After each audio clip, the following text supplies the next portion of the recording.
Hey everyone, Temporal here, and for this session, we are going to be reviewing a support guide that was put out by the Mango Slice. I've never seen their work, I've never heard of them before, but I can see that when they did a 20-minute tank guide, that blew up a little. They're about a 3K subscriber channel, and they got 150,000 views on their 20-minute tank guide. So let's see if their more recent support guide is, similarly deserving of views here.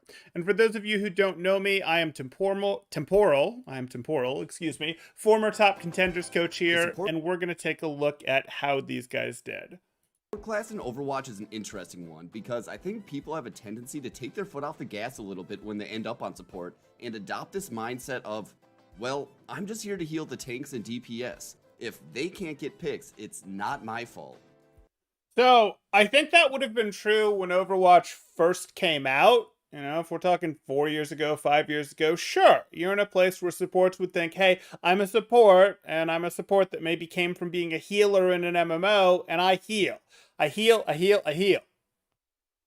And that sort of worked in traditional MMOs, not so much Final Fantasy XIV type things, but that is something that worked. It wouldn't have been a bunch of munchkiny min-maxers, D&D style clerics that go, yeah, maybe I'll heal you between combats. I'm mostly going to go, let me be super efficient with my action economy. That wasn't mostly how people thought of supports because they thought of them healers, but that was like when the game first came out and for the first year of the game. Now, this game has been out a long time, and the idea that most supports are going, hey, I multi-queued and I landed as support, I flex-queued, I pulled support, and oh, I'm on support, so I'm going to take my foot off the gas, I'm just going to heal. Well, no, because if you were flex-queuing, you kind of want to be doing other stuff anyways, at least that's the suggestion, so you're looking for that opportunity to do damage with BAP, with Moira, that sort of thing, so that isn't really going to work. But also, people are better educated. Like, not everyone goes to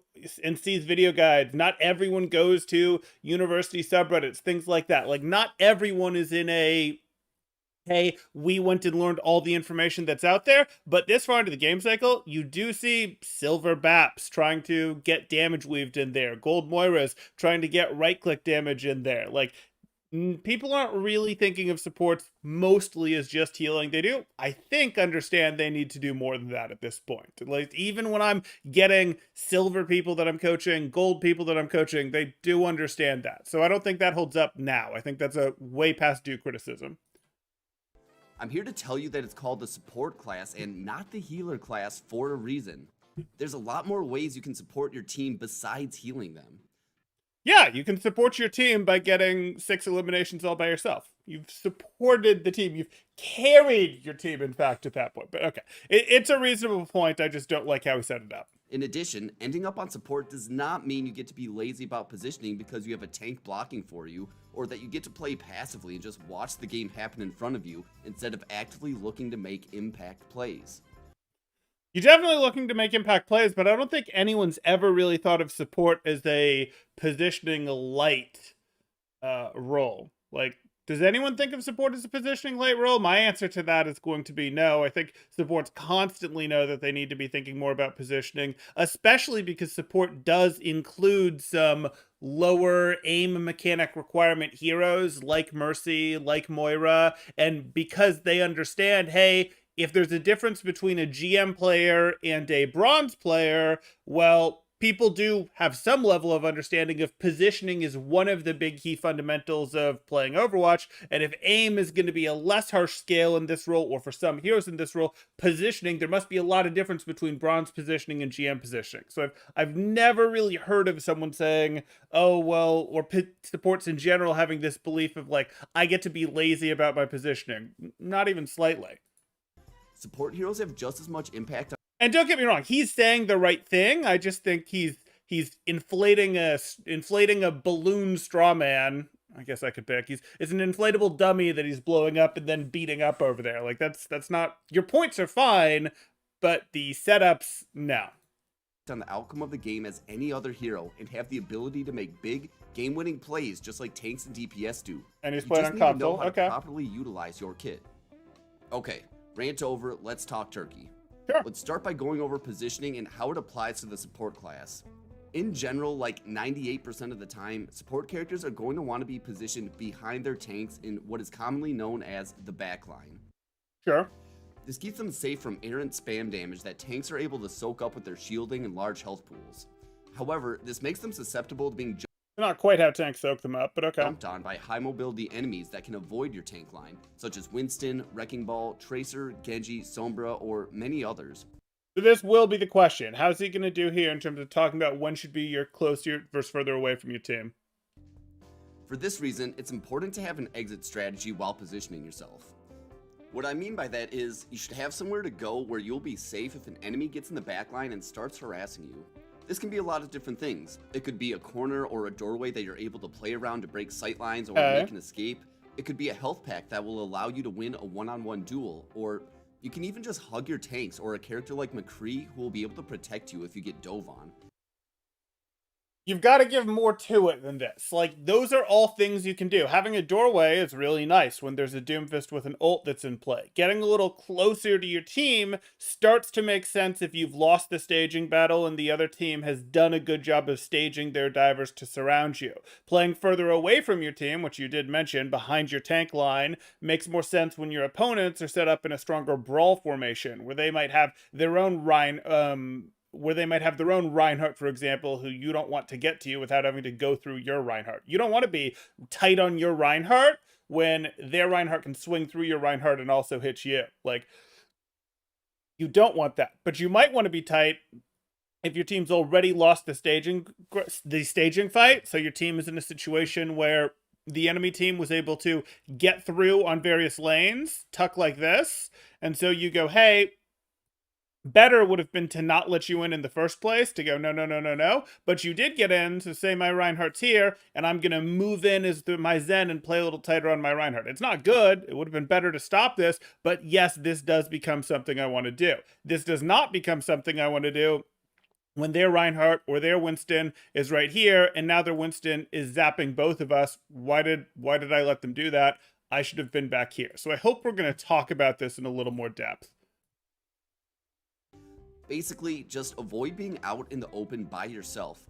Yeah, Zed, I think that's fair. I'm not going to catch everything in chat because I'm mostly reviewing the guide here, but I think it is fair that I do pull a little bit of a sample bias in who I pull in and who's watching my channel and who I'm interacting with. But I have taught bottom 500 bronze players. Like, you know, I've seen the whole spectrum of the ladder. I've worked with bottom 500 bronze players. I have worked with people on both sides of Owl. Like, I have seen quite a lot of the range. Yes, there's going to be some sample bias selection in terms of who comes to me, who finds my content, but I have seen a lot of low-level play, and supports generally don't think, oh, well, positioning isn't important.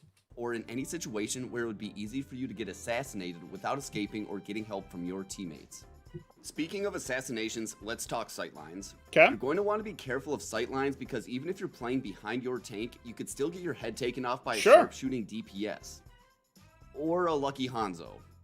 You'll want to avoid long sightlines where snipers will be able to see you from far away.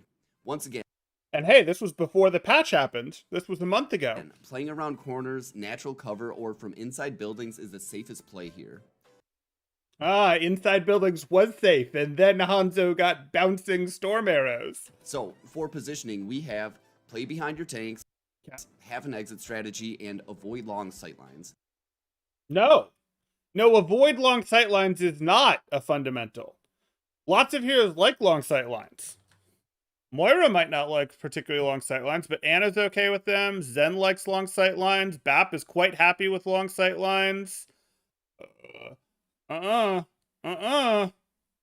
Avoid long sightlines is definitely not the answer. It is matchup dependent where you want to play, and it's also positioning of the opponents dependent on where you want to play.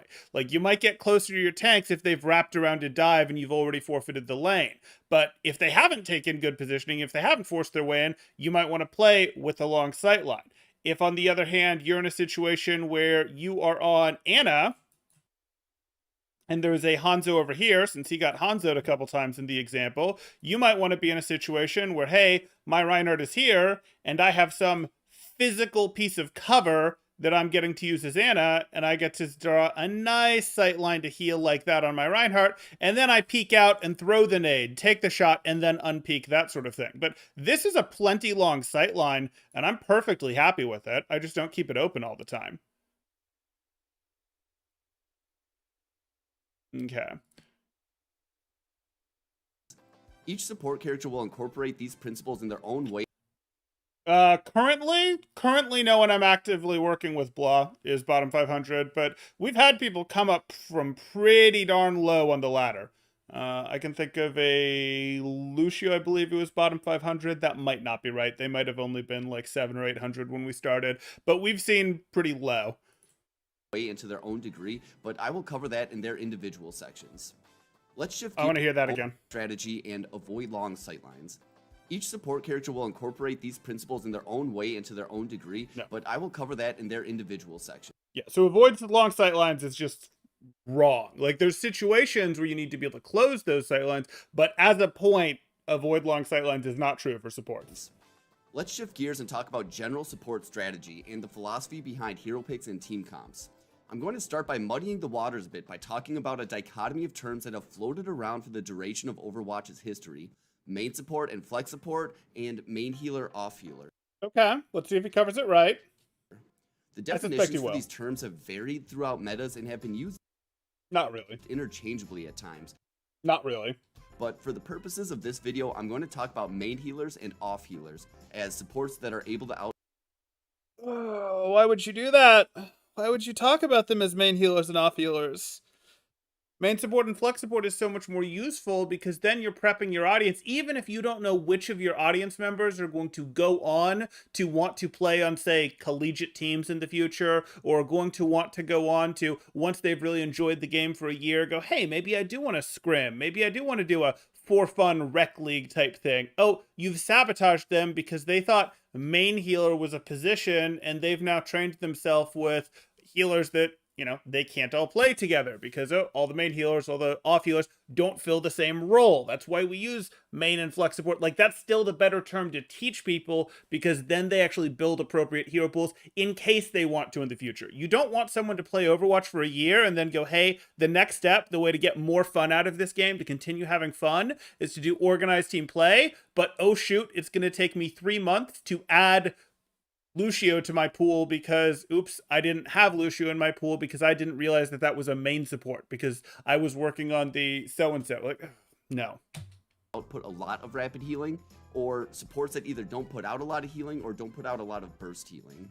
I think this is more applicable to the roughly 97% of players that play in Masters and below, whereas main support... No, it's not a rank thing. It's an organized for solo play thing. Support and flex support are terms that deal with shot calling and technical proficiency. No, it's not about shot calling and technical proficiency. It's positions on a team and the heroes that you're expected to play to be able to fulfill that role. It's not about the throughput of healing. It's not about who's doing the shot calling. Yes, frequently we would like our main support to do some of the macro calling, some of the ult tracking, but it doesn't have to be. I've worked with teams that have very much had their flex support doing more of the ult tracking than their main support. Like, that happens. It's really not about that. It is about the position on a team. This is console, which is more applicable in organized competitive play like Overwatch League. In most competitive games, you're going to want to strive to have one main healer and one off healer. The main healer will provide the majority of Briggs, that is OP, but I agree. Briggs is not OP in low-level gameplay, and he did say that he's going to say the majority of the player base below Masters, so fine. Healing for your team, while... But I'm also not sure that the majority of the ladder is going to strive for that one main healer, one off healer. Ladder quite likes its double main healer. They quite like to go, hey, let's run Bap plus Anna type things. And it's not the best comp in the world, but it works okay for the places that it gets run. Mostly we're talking metal ranks and really sub-plat metal ranks. Like, in some ways, some of them are going to use that better than they're going to use a Lucio because they don't know how to use a Lucio. While the off healer provides more offensive oomph or other utility. If you're going to double up on one, I'd recommend doubling up on main healers. Okay. Otherwise, your team is really going to struggle getting things done. And yet, well, the most common support combo in organized play right now is double off healer, but that's okay. That's okay. His point is if they don't reasonable. get immediate pickoffs, because the other team will be able to sustain a fight longer with more healing. So, who are the main healers? But you should get immediate pickoffs because you have Discord Orb and damage boost. And who are the off healers? I would consider Ana, Baptiste, and Moira main healers due to their ability to reliably burst heal single targets, and in Babs and Moira's case, provide reliable healing to grouped up allies.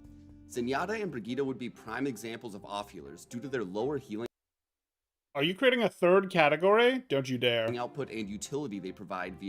We really do not need more different ways to divide healers. We've already got main support and flex support. We've got main healer and off healer. Like, please don't now create a mid-tier healer. Discord Orb, Shield Bash, and Whip Shot. Mercy and Lucio are interesting cases and can function as either main healer or off healer. No, they can't. No, they can't. They're main supports, but for your terminology, you're going to cut your line and accept that, hey, this is not a main healer or a throughput healer, even if we're doing that. And then you pick which side you're going to put Mercy on. And if you want to put Mercy on the she does enough healing side, so be it. I'm okay with that. I personally wouldn't. But again, just use main support and flex support. They're better terms for making people enjoy the game more for a longer time. Longer term, it's better for your audience to not teach them into a trap. But okay. Depending on the game. Allow me to explain. In lower SR games, Mercy and Lucio can more easily function as main healers because the game moves slower and there's less overall damage That part is true. to keep up with. However, the higher you climb in the ranks, the more likely Mercy will be utilized for her damage And chat, I will catch up with you guys. boost on the DPS characters and Lucio for his speed boost. But we'll so get through a both section become or two less here. effective main healers and function better as off healers. While I recommend sticking to this dichotomy of main healer, off healer for most of your competitive games, this is just a rule of thumb, and there are a ton of other factors that can go into what support heroes you should pick, especially when you consider how broken and disjointed team comps can become in Overwatch. Are you actually going to give any examples, or are you just doing sort of a I'm covering my butt saying sometimes this isn't right? One factor to look for is how much healing does your Okay, team you are really giving some need? examples. For example, if you have a comp consisting of Roadhog, Wrecking Ball, Mei, and Reaper, a main healer becomes less necessary as all these heroes are fairly self-sufficient and are able to heal themselves or reliably escape from danger. Okay. At the end of the day, I'll you let need that to be go. mentally flexible and have a clear plan of how your support pick is going to synergize with your team. Yes, are we going to talk about support synergies with tanks, for example, or DPS? Either one would be awesome. Make sure you have enough healing for your team, but be sure What is this enough healing for your team? Because enough healing for your team is really dependent on do your tanks need to engage in a way that requires a lot of healing. not to ignore the utility of off healers. You also need to consider what hero best fits the map you're playing on. For example, Lucio shines on maps like Lijiang Tower or Ilios Well due to his sheer boop potential. Sure. A few more closing thoughts on the support class. I'm going to advocate for something that I don't see talked about very often, usually because guides like this are made by top 500 players, but I think this tip is extremely relevant for the vast majority of players in the middle ranks. That is, to have at least one support hero on your team with the ability to cancel out enemy ults. No, that used to get talked about pretty frequently. That's not that weird of a thing. But it really depends on what you're going to consider the ability to cancel out enemy ults. Are you going, hey, beat plus transcendence plus lamp are the things that cancel out enemy ults? Or are we including sleep dart as something that can cancel out enemy ults? Are we including, that really becomes one of the questions there, but most comps do use something that has the way to shut down enemy ults. It's one of the reasons that Mercy Ana, for example, it's useful, it's viable for some situations. For some pharmacy comps that also want to run a Winston, like it is usable, but it's one of the things that taxes it and hurts it. That said, Lamp is not as good as Beat or Transcendence, but it is sort of nice that they've been able to go, hey, let's give this as an ability. Some people would have argued they shouldn't, and that BAP is overtuned, in order to not make every comp feel like it requires Zen and Lucio. That said, we had pretty quickly gotten to a point where people had figured out that Zen or Lucio aren't necessarily required. There are other ways to shut down ults. Roadhog hooks, defense matrices, pretty much every ult has an answer that isn't just beat or transcendence, including win first with your ults. These are Lucio and his sound barrier, Zenyatta and his Transcendence, or Baptiste and his Immortality field. The ability Okay, so they wanted those three. to cancel out enemy ults like Dragon Blade, Tactical Visor, Graviton Was that Nano when only 2 enemies were alive? Let's take a look. The Sound Barrier, Zenyatta team with the ability to cancel out enemy ults. These are have at least one support. Reinhardt goes down there. With the ability to cancel out enemy ults. Yeah, like that was just after they got the checkpoint. That is some plat console Nano play right there. Nanoing after we've already gotten the checkpoint, so we now have the close spawn and they have the far one, and we have at least twice as many players here as they do, and we're using Nano. That's rough. These are Lucio and his Sound Barrier, Zenyatta and his Transcendence, Good catch, Blah. or Baptiste and his Immortality field. The ability to cancel out enemy ults like Dragon Blade, Tactical Visor, Graviton Surge, or Earth Shatter is absolutely huge and can not only win fights, but entire games. You can also win the fight by forcing the fight on them before they're able to properly set up the fight to win the game. Again, this is 2021 or 2022, and we can see 2021, 2022. This was released 1 month ago. You can win fights if the enemies have a Graviton Surge and you just don't know how you're possibly going to beat that. Well, that's not too big a deal. You don't need Transcendence to cancel it. You can go, hey, let's get a pick on them before they're able to do it. And then they have to decide if they want to grab into a situation where they're down one, where it's not necessarily a one fight for them. Or, ooh, they have Nanoblade. Oh, that's cool. We have Whole Hog as an answer to Nanoblade. Yeah, sucks, doesn't it? Using one of the worst ults in the game to counter Nanoblade, which is a huge investment and like most of the value of the Genji here. Like, there's ways to solve this without support ults, but I'll deal. In less coordinated games in the mid-ranks, you can't rely on your team to anticipate or outmaneuver these ults, so having one of these support abilities... You can tell them how, though. You're playing this on console, I guess, where there's even less, so that's fair, but, like, there's even less voice chat than there is on PC, but you can tell your team how to outmaneuver these things, and as a support, you do have a lot of ability to outmaneuver it yourself. If you're worried about the Zarya using grab, for example, keeping the Discord on them is going to make it hard for that Zarya to pre-position. If you're worried about someone else getting from 80% to 100 on their ult and winning, and you don't have an ult for it, get a pick with your right click. Now, I guess if you were on Zen, you're in a situation where, hey, you could... you'd have Transcendence maybe, but like you can do this with other heroes too. In your back pocket can prevent the enemy team from getting a free fight win on the back of one of their ults. Okay, let's by definition not free, they're spending an ult, but get into individual support characters starting with Mercy. Okay, so that was their general section, and now are we just going to get all the heroes? We are going to get all the heroes. Okay, so general section, I strongly disagree with the positioning thing. We talked about, hey, sight lines, how we don't like long sight lines, which is wrong. We didn't talk about when to get close versus not get close there.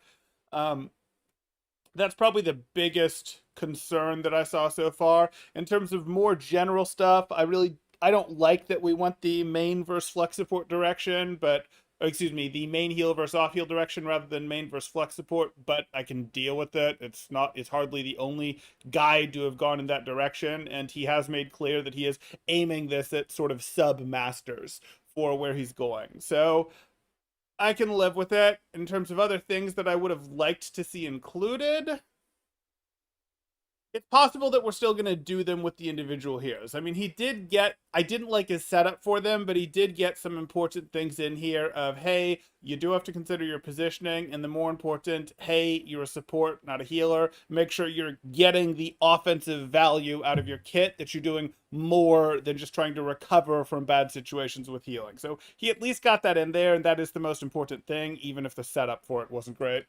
Mercy's everyone's favorite starter hero because she's one of the less aim-intensive characters in the game, and her kit is fairly straightforward. This also means she's one of those characters people tend to check out on, but that's a shame because I think her skill ceiling is higher than most people realize. Sure. Let's start with going over some no-nos when it comes to playing Mercy. Number 1, do not stand still when you're healing or damage boosting. I can't tell you how many times I've assassinated a Mercy because she was standing still thinking she was safe. Always assume there's a Widow that has their eyes on you or a Tracer ready to pounce and one-clip you, so you should at least be strafing back and forth even if you don't want to leave your current position. A lot of time to cover the topic, but okay. In a similar vein, And again, I'd spend that long covering the topic potentially in something that was unscripted, but this is clearly a scripted video. And that's a pretty quick topic that you want to be tight on and just get through, especially when you're advertising this as the 20-minute guide and you're at 27 minutes. Vein, you want to be looking around constantly to remain aware of the situation, whether it is to quickly fly to an ally who has taken damage or catch an enemy on the flank. Since Mercy's kit is less technically to an ally, you want to be looking around constantly to remain aware. I mean, this is fine, but this isn't necessarily where I'd start with teaching Mercy. Like, moving is good for Mercy, and looking around is good for Mercy, and I have done many VOD reviews for mid-rank Mercies, even mid to high-rank Mercies, where those are important things for them to work on.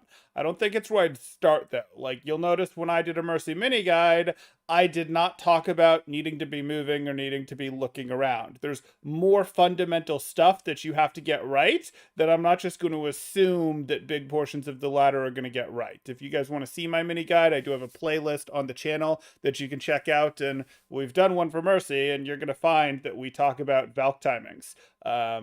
Valk timings are pretty important, as well as Blue Beam, and Blue Beam is pretty important. So these are like more micro, more niche, more, they're not like advanced, but they're moderate level or moderate advanced level Mercy things. Not like advanced, not like moderate advanced, but this isn't where I would start with Mercy. And maybe he's thinking, oh, we're, 5 years in, I can start in the middle. And that's okay, but I really would like even now to see talk about Blue Beam first. Of the situation, whether it is to quickly fly to an Look right, Flat Mercy, right? ally who has taken damage or catch an enemy on the flank. Since Mercy's kit is less technically intensive, it should free you up to keep an eye on macro things like enemy movement and ult charge. You also don't want to heal bot with Mercy, that is, only keeping your yellow beam on and neglecting your blue beam. Effective Mercies will stick with allies who have taken off angles or are positioned away from the team in order. Ooh, I like that. We're talking about off angles and allies who have taken good positions. I like this. In order to maximize their damage with her damage boost and keep them safe if they take damage. Keep an eye out for any ally that is. But there's no way you're done with the heal bot topic. You just said don't heal bot, but you didn't define what it was. Like, does someone stop being a heal bot to you the instant that they use any blue beam? Should they use blue beam when people are at... Should they heal people to full and then use blue beam? Should they leave the person that they're supporting at the off angle to go heal up Reinhardt? Should they heal up the person on the off angle, like the Ashe at the off angle? Should they heal them up whenever they take 20 damage? Surely we haven't covered our heal bot topic thoroughly enough. Like, that is way more important than what we spent time already talking about with, hey, don't stand still type stuff. Aggressive position, as these are the ones that will need you the video is clearly showing heal bot, so much yellow beam. It is a lot of yellow beam. most. Most often, these characters are Pharah, Echo. There's some blue beam, but it's during Valk. Still, good to blue beam during Valk. Widow, Ashe, Soldier, Hanzo, Diva. Eye out for any ally that is taking an aggressive position, as these are the ones that will need you the most. Most often, these characters are Pharah, Echo, Widow, Ashe, Soldier, Hanzo, Diva, or Winston.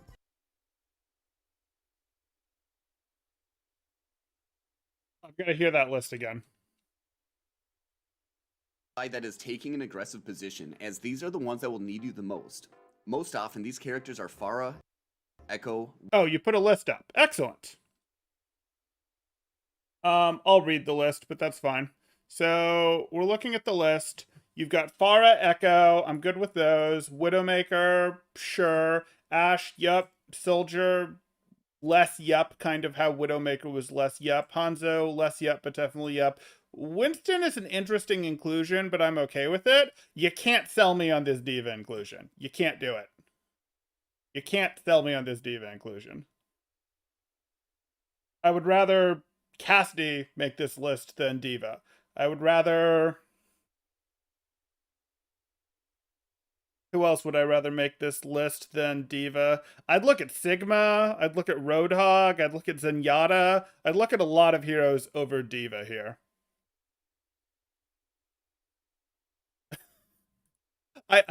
I saw blah. I saw it. It's too much heal beam. Widow. Yeah, Zarya would also be above my list, above diva on my list there for people to enable with Mercy. Ashe, Soldier, Hanzo, Diva, or Winston. Symmetra and Junkrat, yep, also good choices. As Mercy, you should almost always have your beam on someone, unless your pistol is out. If you're in between fights, you should be damage boosting whichever ally is in a position to get damage in first in the next team fight. If you're between fights, you're probably healing everyone's health up because you intentionally played with their health as the risk-reward seeking min-maxer that you are, and you went, hey, I'm gonna let your health go down from here, you don't need this much health to live, you need this much health to live, so anything more than this is just room for me to be spending blue beam. Maybe not quite this sadistic, maybe not quite down to here, but like, you should end fights with people at half health, low health, 40% health. That's fine with you because you then get to heal them up afterwards. Yes, you want to stabilize them to the point, maybe bring them up to 50% so that someone doesn't get traded out in the 6v1 that you're cleaning up, but people should end fights at low health and then you should be healing them. Yes, after you've healed them, then you do go find the person who's the most aggressive, who's in that position to poke, to do that hard work. That is correct. Okay, let's talk about Mercy's abilities, starting with Resurrection. Wait, why are we talking about her abilities? Shouldn't we have laid our fundamentals first if we're going to talk about our abilities before we started talking about how to use abilities, like heal botting or not heal botting, or why we need to be looking around? Like, that's just how you build the structure of something. I just assumed that we weren't going to talk about the abilities in a let's talk about what her abilities specifically do way. I assumed the guide was more advanced than that, and by advanced I mean moderate than that, and we were saving airtime by not doing so, which was fine with me. But it format-wise doesn't make sense to talk about them after, halfway through our Mercy section. Res is one of the most impactful abilities in the game, but it can be difficult to know when to use it. Generally, you should only use it if no one else on your team is going to die as a result of the res, including you. Generally, sure. For example, if you have a low health tank that's under pressure, you should not be resing.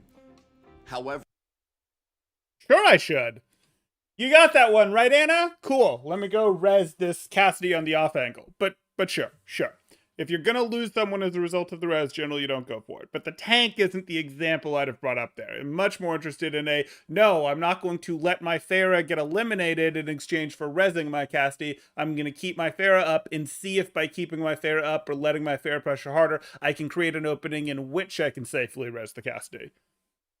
if your team has the right mix of health and positioning so as to not die without a few seconds of your healing, res away. Sure. Additionally, resing will oftentimes put you in a position where you will die, which you'll want to avoid. In the best case, you will trade your life for an ally's, and in the worst case, you will die before getting the res off. Okay. You should only go for these risky reses in extreme circumstances, like if your ally has a big ultimate you need to win a fight. Sure. Most of the time, however, you're better off staying alive and keeping your team healed up. Her second ability, Guardian Angel, has two techniques I want to talk about.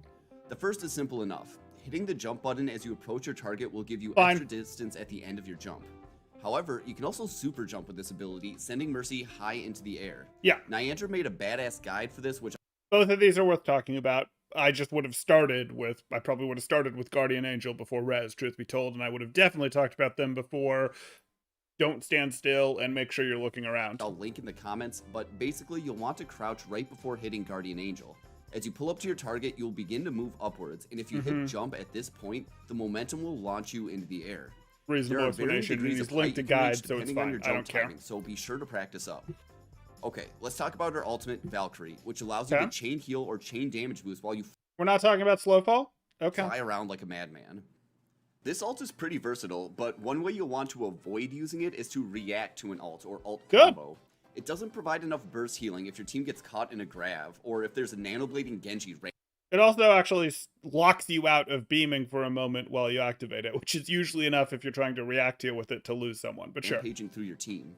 Instead, you'll want to use this ult proactively, right as the fight is breaking out, as it will give your team much more sustained healing, and the chain Sorry to hear that, Mentos. damage will help your team overwhelm the enemy. Also, since Mercy gets crazy movement, automatic health regen even while taking damage, and unlimited ammo while in her ult, this is a great time to pull out your Glock and go pick a fight with another squishy character. Mercy in Valk form is one of the best duelists in the game, so don't be afraid to go get. I mean, it can be threatening. It can be, hey, she can take some crazy positioning that can put a lot of pressure on opponents. It can also be quite intimidating to opponents, but ultimately, if I can damage boost 4 people that are designed to do damage, that's definitely better than me pulling out my Glock, assuming they have reasonable positioning. But sure, there's Get a times quick it makes elimination sense, or two while ulting. like tying up a Widow. Okay, I could keep going on about Mercy, but I only have 20 minutes, so I'm going to move on to the next hero, Moira. Okay. First things first with Moira, if you're on console and haven't done this already, go into your settings and switch her primary fire to right trigger and her secondary fire to left trigger. Sure. This will make it so that when you click the left trigger, she will use her left hand to heal, and when you click the right trigger, she'll use her right hand to damage. Sure, reasonable enough. Since Moira's healing is most effective at close range with grouped up Her heal range is longer than most people realize. allies, you should look to pick her with It really isn't that short a a range. team that plays that way. These are common It's not the range of her healing that's really giving you the issue. It's that, like, it has travel time. It is effectively a projectile that we're dealing with. You do like the cleave effect that it's easier to get, but sure. You do in general want, like, he's reached the correct conclusion. I just don't like how he got there, so I'll nitpick that part less, I guess. commonly referred to as death ball comps. Heroes that Sure. fit well with Moira's playstyle include Reinhardt, Zarya, Roadhog, Diva, Reaper, Mei, Symmetra, Brigitta, and Lucio. Zarya, Roadhog, Diva,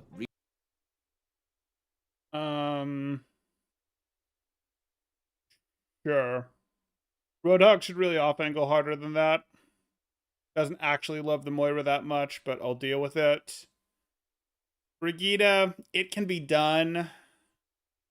It can be done. It's not my favorite, but for ladder, it's fine, and there's some specialty comps that'll do it. Yeah, okay. It's not the worst combination. Reaper, Mei, Symmetra, Brigitta, and Lucio because they We like to didn't stick include together and Winston, but that's a specific comp that has very much been played many times by the time this guide came out, but he did say he's looking at below masters, so I'll let it go. close to the enemy before engaging. Think about it this way, if you try to play Moira with high mobility characters like Wrecking Ball, Tracer, Pharah, or Doomfist that are usually off doing their own thing, you're losing a lot of value because there won't be as many grouped up allies for you Until this patch where she can jump to keep up with it. I'm kidding. I'm kidding. Still not her sweet spot. to heal. But yes, it is going to help her, and it is going to make her better at supporting the existing Talon Diver 6-man comp. And you're probably better off playing a support that heals single targets. Let's also talk about avoiding one of the pitfalls of playing this character, which is becoming. Oh, that hurts so much to watch. Let's also Okay, guys, so we're going to do a little coaching avoiding here one of the because we can't help pitfalls. ourselves.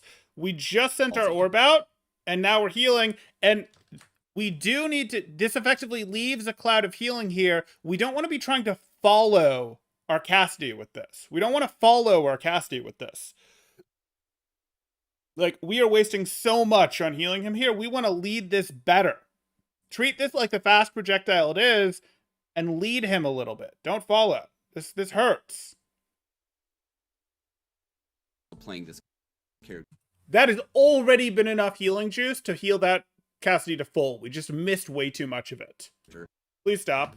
Okay, at least we stopped healing. Oh, we didn't stop. Oh, we didn't stop healing because we were going to let the hot do work. We stopped healing to hit our coalescence. That just hurts. Which is becoming a DPS Moira. Also talk Okay. to heal, and you're probably better off playing a support that heals single targets. Let's also talk about avoiding one of the pitfalls of playing this character, which is becoming a DPS Moira. I hope you handle this well. Let's see how we cover being a DPS Moira. DPS Moiras are overly focused on getting kills while neglecting to heal their team. They oftentimes seem unaware that they're able to throw out yellow orbs and are fond of saying, "I don't know why we lost. I had gold damage in eliminations." Okay, I mean, sure. If your Moira actually has gold damage, yes, they're a DPS Moira. I'll grant you that. Just remember, Moira is a main healer and your team is counting on you to play like it, and I promise you no one cares about your gold damage medal. No, I care about your gold damage medal. If you have the gold damage medal as Moira, you're probably throwing. Now, you do need to do damage as Moira, and that's why I'm hoping this topic is handled delicately, because Moira does need to do damage. She does need to be active, both because she needs it to keep her resources where she wants, but also because that damage is some of her utility. Now, it's not great shield pressure damage, it's not great armor pressure damage, but it is like the closest thing that she has to utility is her ability to put a little pressure on a Genji, a little pressure on an Echo, a little pressure on a Tracer. Like, that ability to put a little pressure on a Zarya that's off-angling. Throw out a damage orb at a Hanzo or a Cassidy that's without a support on an off-angle. Like, that is about as close as she gets to utility, and a lot of people will mistake that for, oh, you're being a damaged Moira, and that's not what that is. So this requires a delicate touch to get the what is a DPS Moira versus what is actually just playing the hero correctly. I was hoping we'd get this a little closer to, landing correctly, but so be it. That is not to say there aren't instances.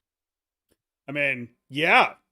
We didn't fade the hook. The hook just came right at us and unfortunately hit our Cassidy, not us, and we didn't fade it. We were also standing in a place where we could be hooked and didn't have any cover. This is Silver gameplay. Where you can't get aggressive to finish off a kill. For instance, fading into the enemy backline to finish off a low health healer, but you just want to avoid. Didn't you just give us the lecture about how their support's not healers? Come on. Giving the enemy tanks the old purple beam while your team is literally dying right next to you. Sure, you don't want that to happen. Okay, let's talk about some more technical aspects of Moira's kit. The first thing to know about Moira is that... No. Like, I get it. People are going to click away if you go into this stuff first. I get it. What you're trying to solve is you're like, hey, people are going to click away if they think I'm just describing what her abilities are. And I think you're right. People are going to click away if you just describe what her abilities are, because people know what the hero's abilities are at this point. You have to bring something new to their abilities if you're going to talk about them, 4 or 5, etc. years into a game's life. So I think you're right to not talk about them first. I just think you shouldn't go, I need to talk about every ability. Only talk about the abilities if you have something specific you want to cover about them. And I think now it doesn't matter. With Mercy, you went, hey, I don't want to talk about the abilities off the get-go because I don't want them to think my guide is just I'm going to cover their 2 to 3 abilities. You wanted to show I'm covering other stuff, and I get that. I still think your order was wrong. If you're going to talk about everyone's ability, you use the abilities as a platform to build off of, because that's how it works, and that's how you would want to design this. I actually think, especially since this guide is running long, that we could have been more interesting in going, let's not talk about abilities that don't make sense to talk about, that we don't have anything that we think is important to add that aren't just, hey, intuitively, this is how you use it. You're not hitting an advanced level guide here, but let's hit a little more of a medium level guide, because I think that's what you're going for. And now you're just padding runtime. That her healing spray heals over time, so in order to conserve your resource meter, only heal in bursts and allow the heal over time to take effect. Yeah, that's great advice. I just didn't see it happening in the gameplay. Okay, whatever. The only time you should be holding down your spray is if your allies are in a dire situation and at risk of dying. Sure. A big tip here is that if you quickly click your damage beam on an enemy, it will recharge your healing spray faster than if you just held the damage beam down. In order to maximize your effectiveness, you'll want to frequently switch between healing and damaging while in combat in order... Yes, that is good. Let the hot roll do some damage. Let the hot roll some more. I like it. In order to keep your healing resources available.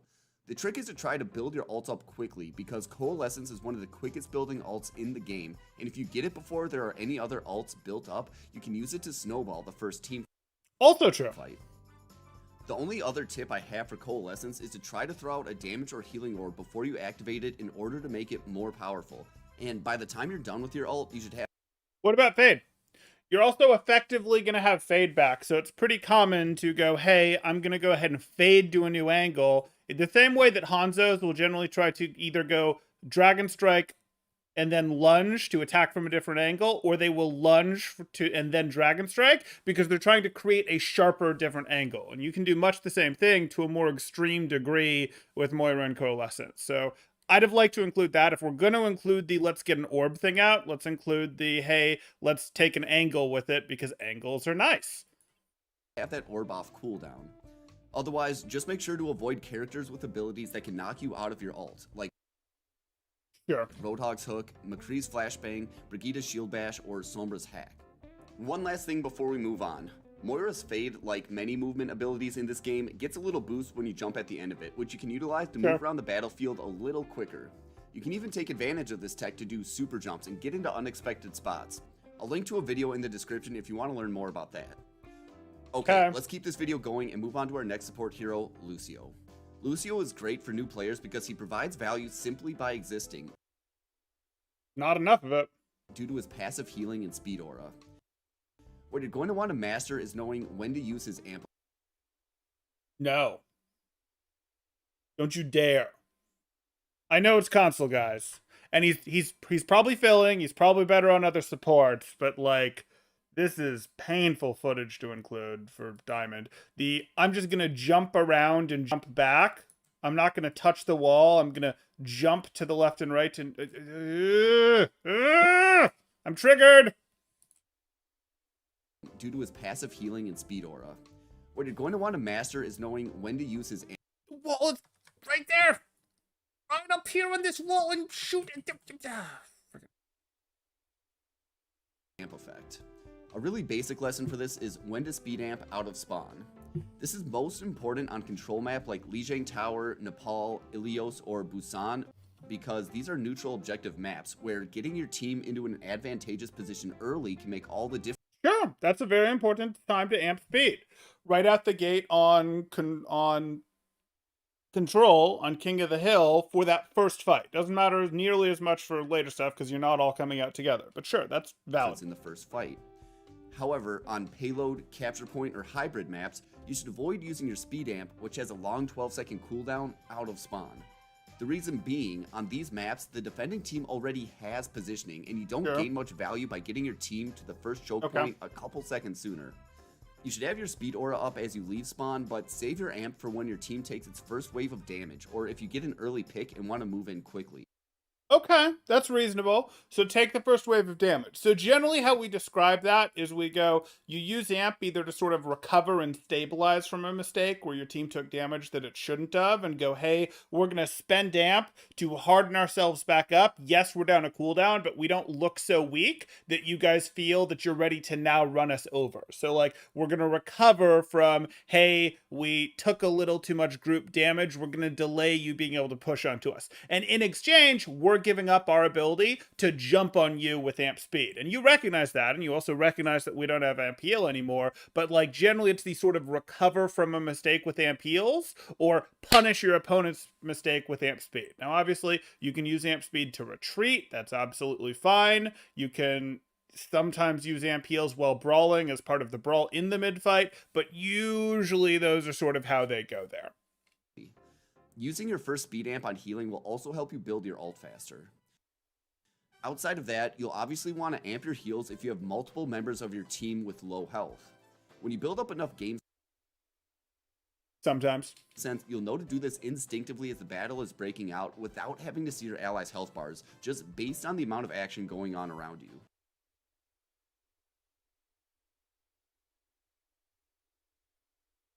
Maybe. I'm not so sold on that one. I'd actually like to know that people are missing health before I'm spending amp, which is a really good ability, amp speed, on a heal. I'd really like to know that I'm healing multiple people with it. You just want to make sure you're positioned centrally to your team so as many people are benefiting from your increased heals as possible. No, get on the wall instead. You can also monitor this number to know how many allies are currently inside your aura. Like this, I'm just going to center in the middle of my team is like year one Masters Lucio type stuff. It is not how you play Lucio now in Overwatch. Knowing when it's totally fine to play it that way in like Silver and Gold when you haven't yet figured out how to do wall riding, or you can do wall riding but you can't shoot at the same time, like your aim just sucks too bad. So you're going, I'm going to sort of sit central in my team, or I'm going to sit with cover but not on the walls because I'm still working on my weapon play and I haven't yet worked the walls in. Like that happens, and we'll go over that with Lucio's, but like that is not the ideal that you're building towards. When to amp your speed is tricky, especially in lower ranks. I'd go as far as to say, if you're in Diamond and below, you should be amping your healing roughly 90% of the time, because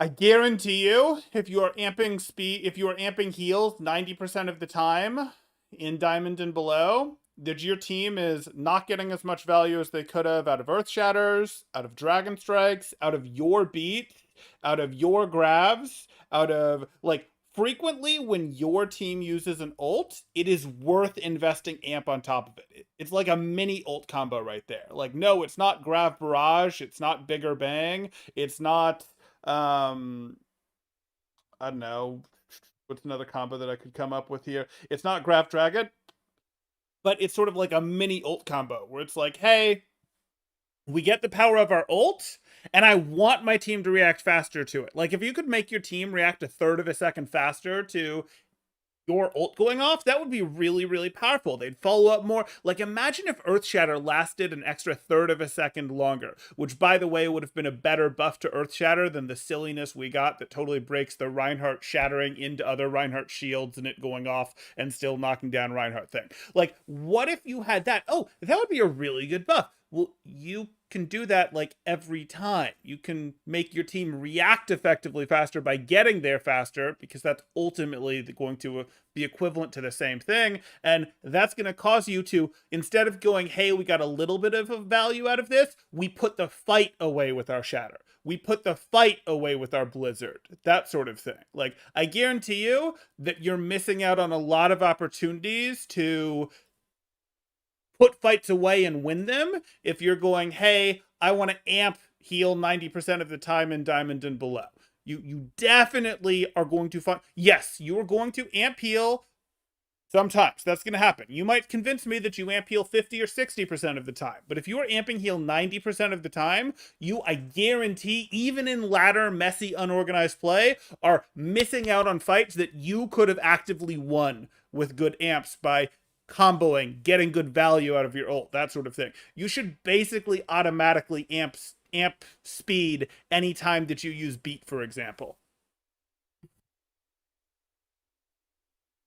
I'd love to read the changes you would make to Overwatch. Temporal experimental patch. Okay, okay. Your team will need to be coordinated in order to take advantage of speed amps. No, your team is already going to try to take advantage of things like Shatter, of things like you using Beat if you're using Beat when your team is fighting. Like, they're already, of your team using Blizzard. Like, they're already going to try to push forward when they see the enemy tries to pull away from you using an ult. That's a good time to use Amp. However, one of the things you can look for They don't need coordination. before speed amping is if you eliminate the enemy main tank. Without that main tank, your team can utilize your speed amp to flood in and overwhelm the enemy team before they have time to take more defensive positioning. Why especially the main tank? That's not really true. Like, the main tank is not what's stopping me from walking forward. The soldier sitting on an off angle is what's stopping me from moving forward. How about I use my skates and I roll up there and knock him down with skates and boop? Like, the main tank is not particularly special at stopping your team from going forward. Okay, let's talk about the reason everyone loves playing Lucio, booping.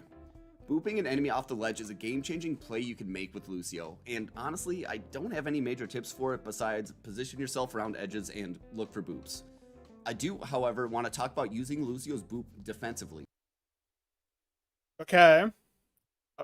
I hope we're going to get more than that. I can live with that being your explanation for environmentals. It's not perfect, but I can live with it. I can't handle if we're just going to talk about only defensive boops, though, for fights where ledges, where knocking people off the map isn't the thing. What I mean by that is booping away enemies that are most lethal when they're close to your team. For example, if you have an enemy Reinhardt swinging on your team, boop him out of hammer swing range. Okay. Short range heroes you can look to boop away in order to deny value include Reinhardt, Roadhog after he's hooked someone. Now flip it. Now flip it. Talk about booping opposing heroes into your close range heroes. Do it. Mei, Reaper, Symmetra, Do or it. Brigitta.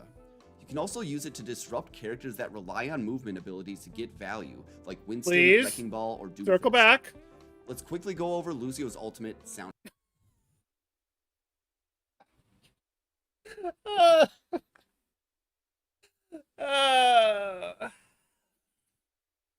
Okay. All of these same heroes, we'll go back here. All of these same heroes that are on the left Reinhardt, Roadhog, May, Reaper, Symmetra, Brig. I wouldn't even necessarily go with Roadhog on this, but whatever. All of these heroes that are like, oh yeah, we would not like to get booped away because it makes us less effective. Guess what? If you boop other heroes towards your team's version of those heroes, you do well. In fact, even if you boop closer some of those heroes to your team when the rest of the opponents are retreating, you're going to create picks.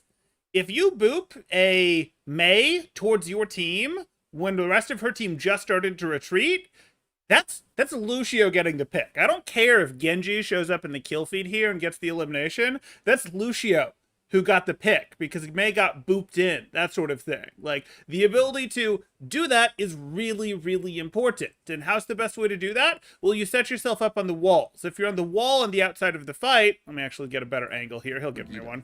You can also use it to disrupt characters that rely on movement Give me a abilities spot. to get value, like Come on. Instant, Wrecking Ball, or Doom. There.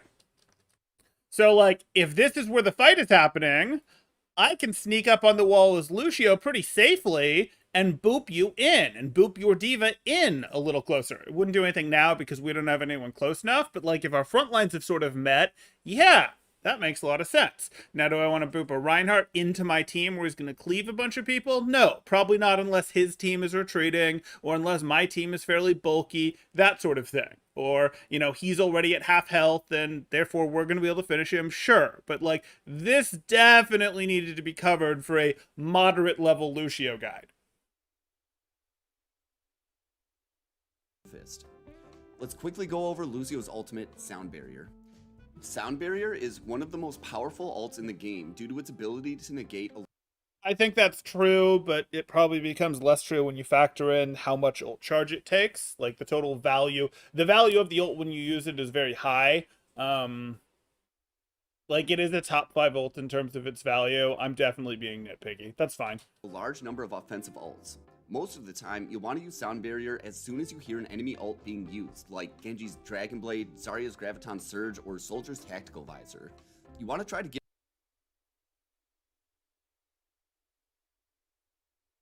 I'm not beating because I hear Tac Visor being used. Hey Diva, you got this one? I'm definitely watching to see, like, is that soldier actually in a dangerous position? Did he get a nano? Is my Diva on top of it? Did my Anna's sleep dart hit it? Did my Roadhog's hook hit it? Like, no. There are so many answers to Tac Visor. If I could guarantee that I'd get a beat out of the opponents every time I used Tac Visor, that would make Soldier so much better of a hero. it off before anyone on your team dies, but at the same time, you will need to develop your game sense to know when not to use it. For example, if the enemy Zarya is the last player on their team alive and they panic ult, it's probably not necessary to use Sound Barrier. Sure. Conversely, if it's just you and a low health Reinhardt alive, but he lands a fat shatter, you may want to ult on him so that he can follow up and potentially win the fight. Maybe you want to use speed. Maybe you want to use speed amp on him so that he can follow up and win the fight. Okay. This is something that only experience can teach, and you'll need to be able to quickly read the situation and figure out if a Sound Barrier is worth it or not. A final small note about Sound Barrier is that the shields it provides will be instantly deleted by Sombra's EMP, Yeah. so be careful if you see a Sombra on the enemy team. Sure. Okay, let's move on to Zenyatta. Zenyatta's kit is pretty simple, but he's difficult to play due to the fact he's a glass cannon, and if you don't know how to position yourself, you will end up dying a lot. Sure, positioning is important on Zenyatta, more so than someone like Lucio. Sure. The number one rule for Zenyatta is keeping your Discord Orb up at all times. Discord Orb is the most valuable part of Zenyatta's kit, so you need to take advantage of it as much as possible. This also means if you're going to play Zenyatta, you should be as vocal and communicative as possible, calling out which targets you have discorded. I mean, it helps, but you guys know my stance on This is especially talking. important if you're trying to set up a dive where your allies pounce on the enemies you have discorded. Discord orbs tend to be most effective when placed on enemy tanks with the most health, but you should also... Not necessarily. I mean, yeah, they do go to tanks, but that's because the tanks position themselves most aggressively because they have the tools to do so. I don't know that I necessarily agree that they're most effective. Like, we just talked about diving discords, and I don't want to dive tanks. I think they are useful against tanks, sure, but they're useful against anyone who's going to be taking damage. And I'll deal. Generally, you'd use them like damage. They should be put on the person who's taken the most aggressive positioning. That might be the person who's the most far forward against your team, like that, but it's frequently going to be the person who's on the sharpest off angle. Like, oh, here's your main, here's your off angle, here's your second off angle. This is the person who probably needs to be discorded. Also put it onto whichever target your team is actively damaging to try to finish them Sure. off quicker. Yeah. You should concentrate your Harmony Orb on squishy, mobile But please don't stand in the middle of the point like that, Zen. Please go tuck with cover. allies that like We just talked about that. to play away from your team, like Tracer, Genji, Pharah, and Echo. Sure. Reasonable harmony targets. The next priority target would be tankier allies that also tend to flank or play away from the rest of your team, like Wrecking Ball, Winston, Diva, Doomfist, or Reaper. I can live with that explanation of harmony orb. You should think about picking Zenyatta if you have at least 2 mobile allies listed previously, although Zenyatta can work well in a long-range poke or double shield comp due to his high-range damage. Okay. If you're playing at range, you should spam primary fire at shields or around corners enemies are playing around, and use his charge shot to catch long-range damage dealers off guard. Not exactly.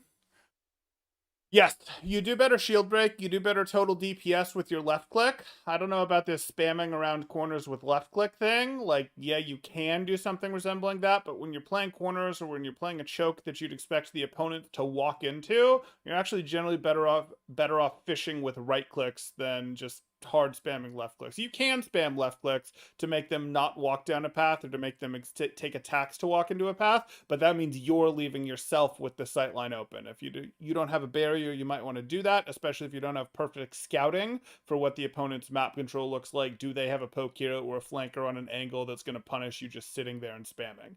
So I like right clicks into, chokes there, that sort of thing. But yes, once you've sent off that right click, go into left clicks if there are targets there.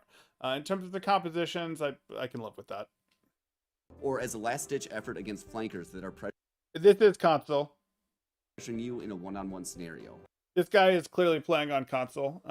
We've already been able to establish that based on the controls we see. You can see over here that it says left shoulder and right shoulder button, which is fine. I mean, he's on console and he's creating a guide for Overwatch, and that's perfectly fine. But you do see him illustrating a lot of the things that he talks about. Oh, you should do it like this, which is also fine. He can have not trained the habits, even though he might mentally know better.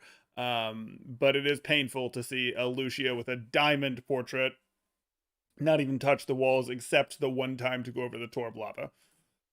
Zenyatta should be positioned at the very back of his team, as far away from enemy fire as possible, since he doesn't have an escape ability or a reliable way to heal himself if he comes under fire. Except Transcendence, which you're using on screen. So I sort of feel like that's an unfortunate timing, but okay. If you find yourself dying a lot to flankers who are taking advantage of your positioning, it's probably time to switch off Zen. No! The answer is not, oh, you positioned far away, you're back here, Reinhardt's up here, there, Winston is up here, and therefore if you're getting eliminated to Tracer, who came through here, you need to swap off Zen. That is not the answer. The answer is Tracer should not have been able to get up here because you should have gone, hey, buddy, I see you over there, have a Discord orb, have a right click going your way. Have some shots going your way. Don't let this Tracer get in for free. If this Tracer gets here with only one blink and let's say 100 health, they're not going to be happy to fight you. And you can continue to rotate yourself over to a different place to keep yourself away from them and make them go through the whole thing again. Like, that's how that works.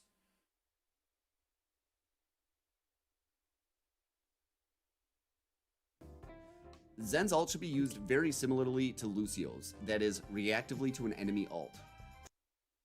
Or to enable a brawl. We should have talked about that on Lucio more as well, but okay. Transcendence is an incredibly powerful support ult, capable of single-handedly shutting down grabs and other ults that would otherwise result in a team wipe. It's also quite capable of winning you team fights, though. Like, you can go, hey, look at this. You're a Zen, you have a Reinhardt and a Roadhog and a McCree, and you can just let them brawl hard. You can shout at them at comms, push, push, push, and then Trans in time to save any of them from getting eliminated. And congrats, you've turned your defensive Transcendence into an offensive ult that will win you the fight. If they don't use their own, defensive support ults. And if they use an offensive ult, well, you're already answering it with your Transcendence.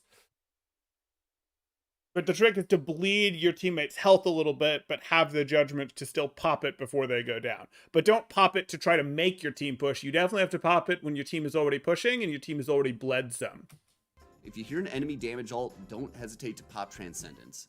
The big thing I mean, I still don't want you popping Transcendence into that tac visor most of the time. to note here is that although Transcendence does a metric ton of healing, it will not keep your team safe from abilities and ults that deal their damage instantly, like a Diva Bomb or Junkrat Tire. Sure. So you should hold on to it in those scenarios most of the time. Okay, I get the sense that we're running out of our 20 minutes, so let's move on to Baptiste.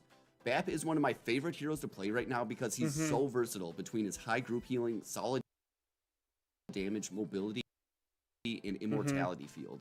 Bap really shines when he has a tank line and other allies that can take advantage of his AoE heals, like Orisa and Sigma or... But Orisa and Sigma aren't supposed to be stacked together to take advantage of his AoE heals. Reinhardt and Zarya.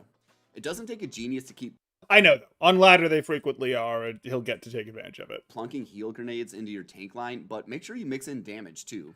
If Good. you watch Overwatch League, you'll notice the best BAP players have a cadence of 3 shots for every healing grenade, and while that's at the highest level of play, it serves as a reminder to mix in damage with your... Yeah.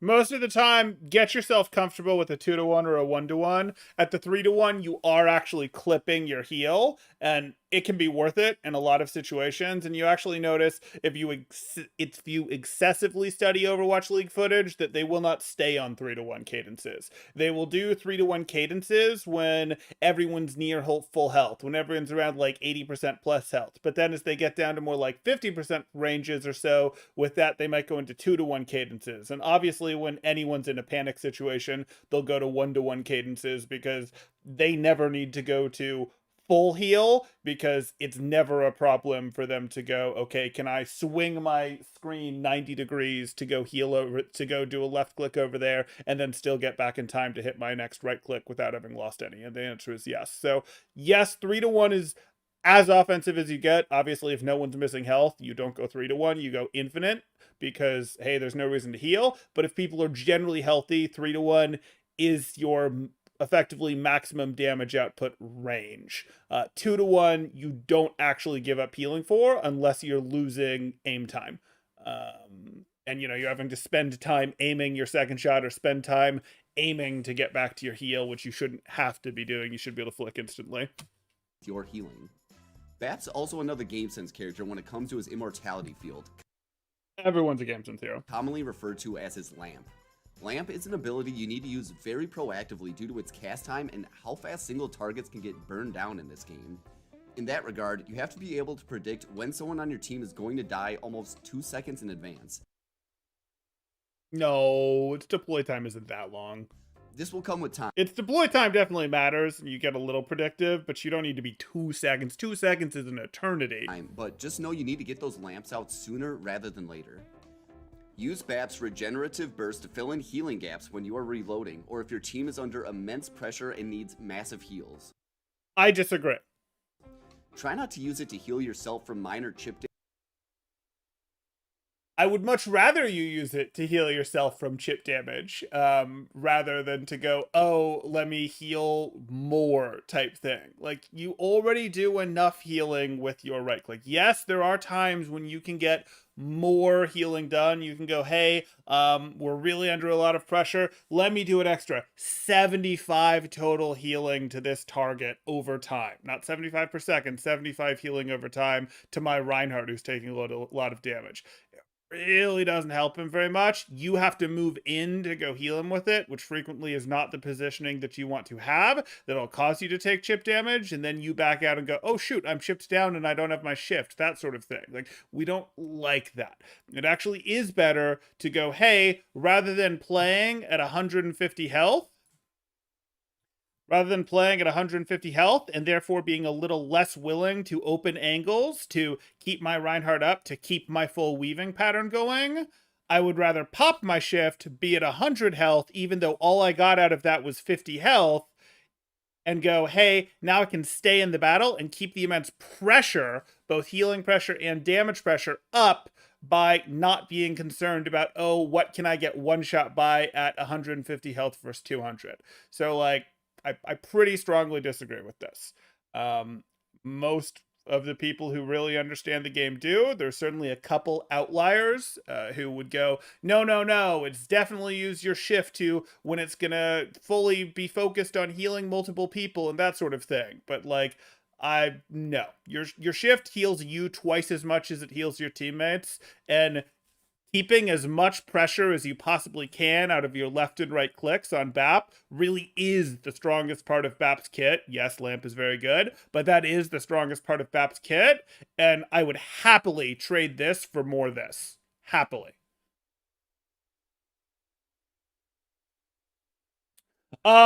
No, this isn't necessarily a popular streamer. If we pull him up, I'll jump across real quick. I noticed that he's a 3K subscriber streamer, but his tank guide, his 20-minute tank guide, got 150K views, which is huge for a 3,000 subscriber channel. So I wanted to see if his support guide, but this was a year ago, I wanted to see if his support guide, which is more recent, was, you know, similarly like, hey, is he producing good guides and not getting the recognition that he should or something like that? Because again, 150K views for 3K subscribers, that's pretty good.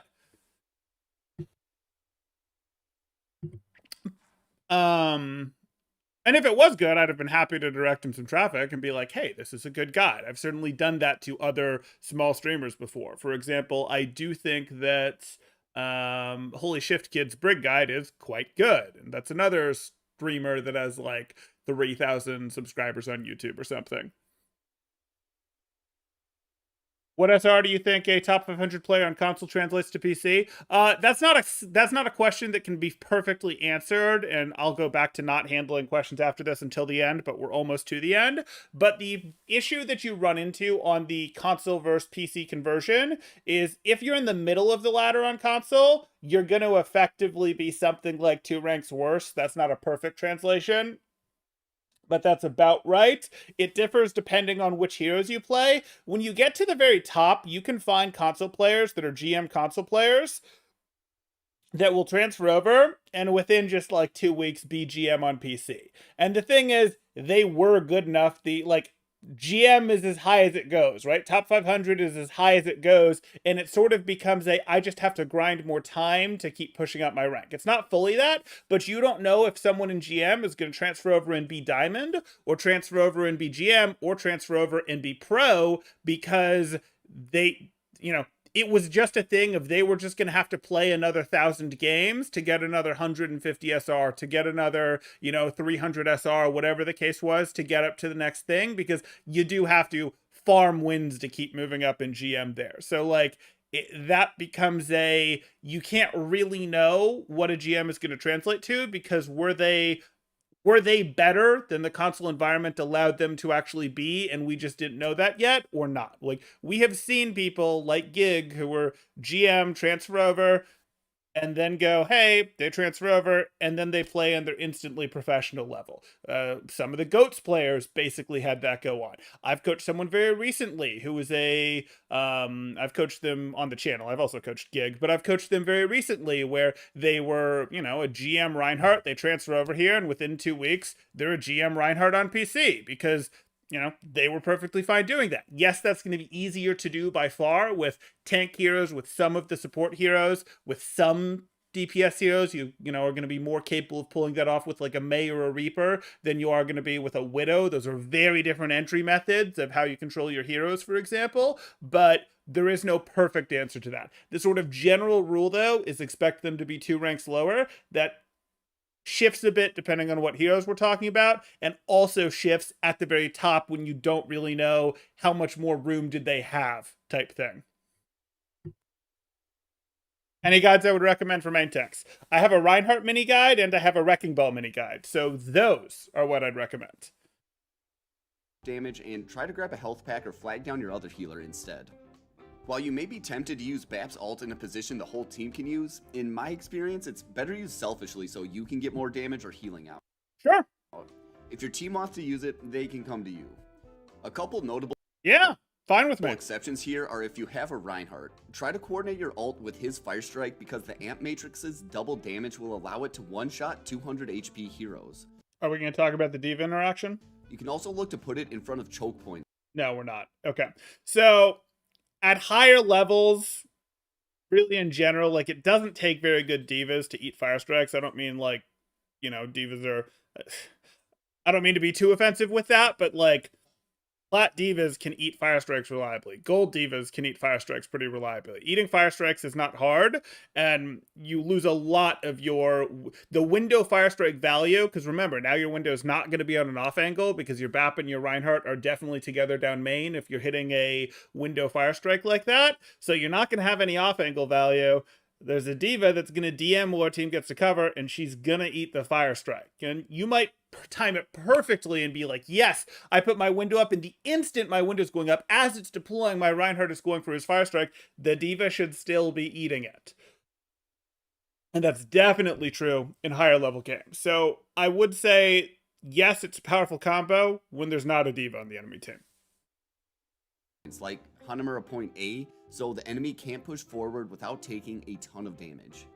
For positioning, Bap follows the same rules as the rest of the supports, which is to operate in the backline.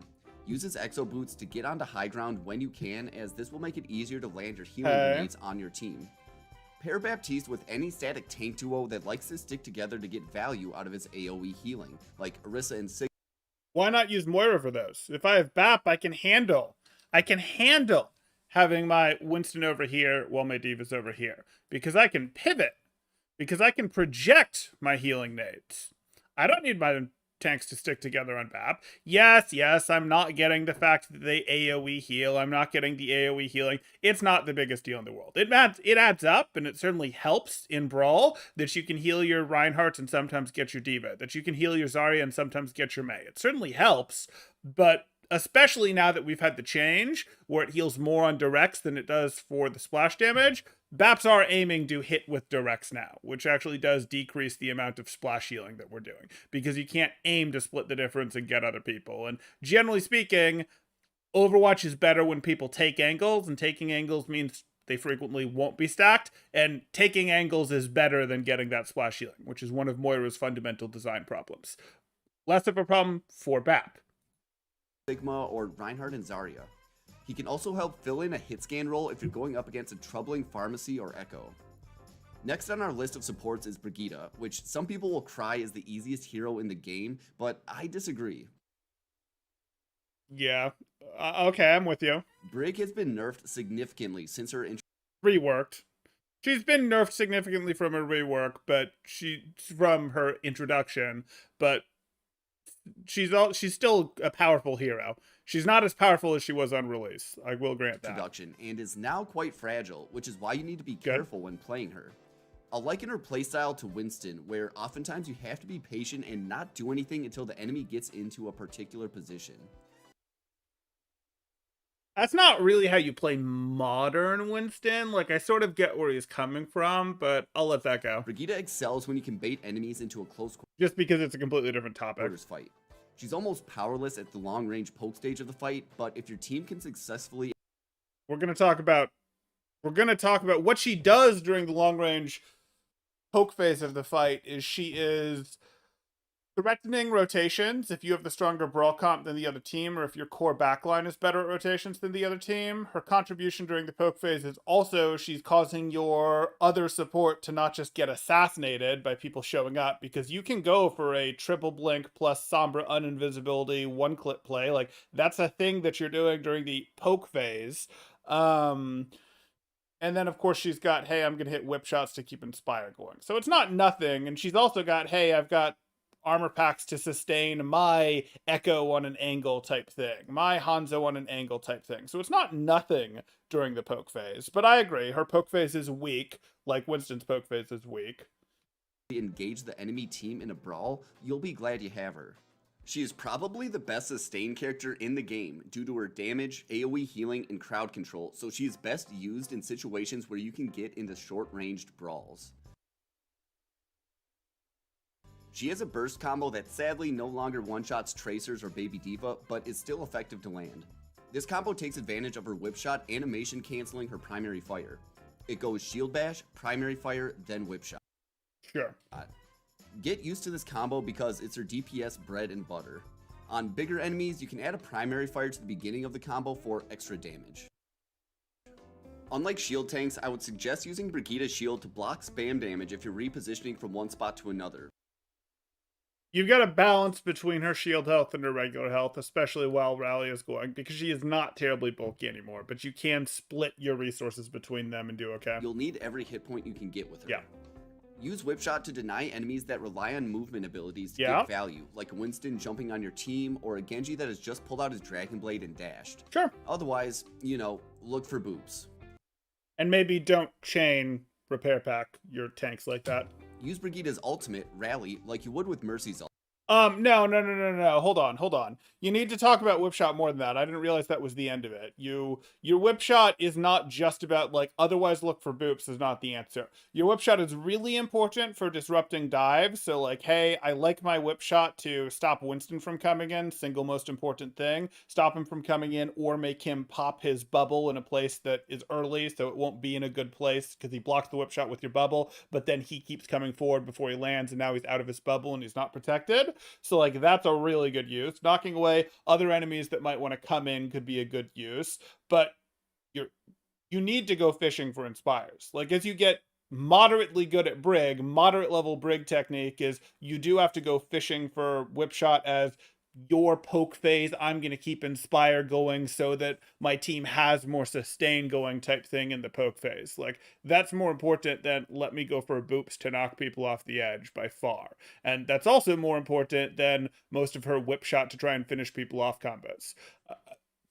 I could take a little bit of debate on that. Yes, it is important to be able to put enough damage into stunned squishies to take them down. You can't do it by yourself, but usually I would say that combo isn't, like, really the difference maker because you can't quite do it yourself, so someone else has to help, and if anyone else helps, you've almost always got them. That said, you should learn the combos.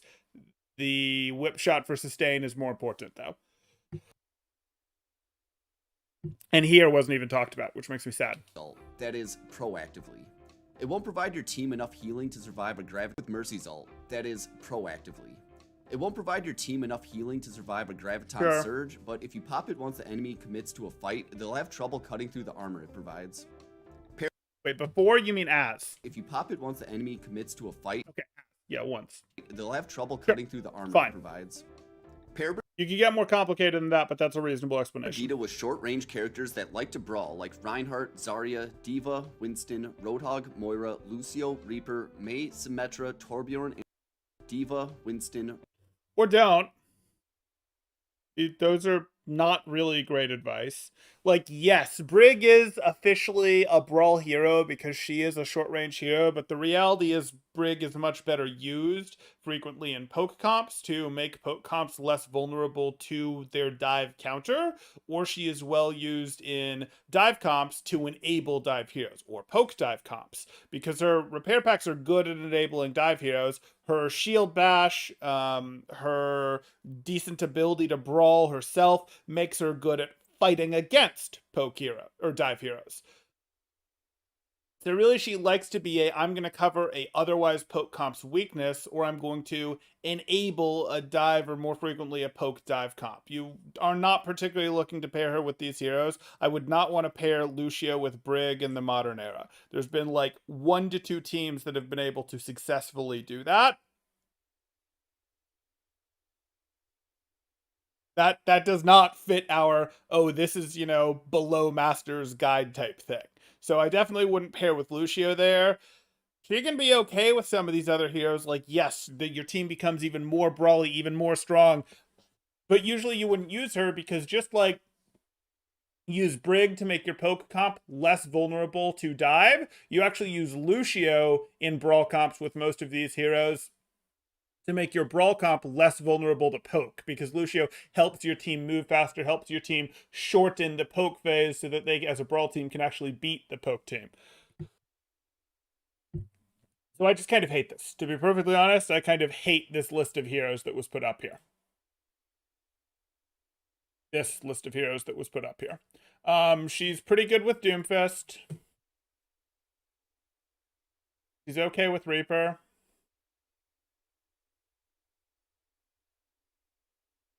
She'll be in comps with Diva, but that's not like a thing. I wouldn't want to use her with Lucio most of the time. She can happen with Moira. Not really on Roadhog. She can be with Winston. It's not amazing. Again, Reinhardt has to be a very specialized comp. I really wouldn't want to use her much with Zarya. Not the end of the world if you do so. I think I've covered this. Like, no. Torb is fine for her. Torb is going to end up in comps that she wants to end up in. You're like, her and Torb both were hardening our poke comp against Dive. Roadhog, Moira, Lucio, Reaper, Mei, Symmetra, Torbjorn, and Doomfist. Or even characters that can take advantage of her long-range armor packs like Tracer, Genji, Pharah, or Echo. Okay, last Glad up we on the included that support part. train, let's talk Ana. Ana is last simply because she is so aim-intensive. Rule number 1, if you can't keep your scoped and unscoped accuracy above 50%, it's time to switch to a different support character. Just get better at Ana. And I really don't like giving accuracy numbers as guides like that, because if you hear that, you're just going to adjust and not take shots that you should take because you want to keep your accuracy above that number. I don't really like that as a way to guide people. I'll go as far as to say 9 times out of 10, gold players and below are better off playing Mercy or Zen due to the technical proficiency required to perform well on Ana.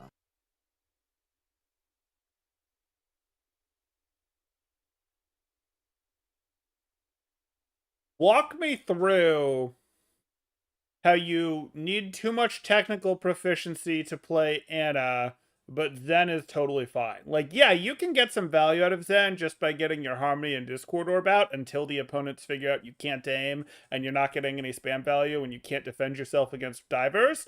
Like, you can get some value out of her like that, but you also can get some value out of Ana just scoping in and hitting the easiest shots in your world into your Reinhardt or Winston's butt and just spamming it. Like,